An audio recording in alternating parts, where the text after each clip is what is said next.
Social media open చేస్తే చాలామంది ఆ కాలంలో ప్రజలు అలా జీవించేవారు, అప్పట్లో అందరూ చాలా ఆరోగ్యంగా ఉండేవారు అని చెబుతున్నారు. కాని అది తప్పు. ఆ కాలంలో చూసుకుంటే మరణాల సంఖ్య చాలా ఎక్కువగా ఉండేది. నిజానికి ఇప్పుడు మెడికల్ అడ్వాన్స్మెంట్స్ చాలా మెరుగ్గా ఉన్నాయి. అందుకే ఇప్పుడు మనం క్యాన్సర్ను ముందుగానే గుర్తించగలుగుతున్నాం. కాని అప్పట్లో ప్రజలు క్యాన్సర్ వల్లనే చనిపోతున్నారని కూడా తెలియకుండా చాలామంది మరణించేవారు. అలాగే డయాబెటీస్ ఉన్నా దాన్ని పట్టించుకోకుండా చాలామంది చనిపోయేవారు. అంతేకాదు, బావినీటిలో చాలాసార్లు హెవీ మెటల్స్ ఉండవచ్చు లేదా టీడీఎస్ ఎక్కువగా ఉండవచ్చు. అప్పట్లో వాటిని పరీక్షించే సౌకర్యం లేదు.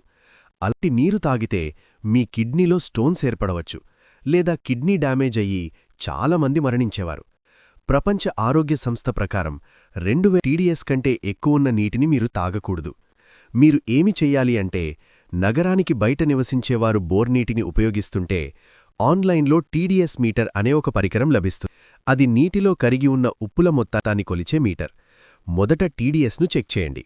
అది 500 పీపీఎం కంటే ఎక్కువగా ఉంటే ఆ నీటిని ల్యాబ్కు పంపి సల్ఫేట్స్, క్లోరైడ్స్ వంటి వాటి స్థాయిలేమిటో పరీక్షించండి.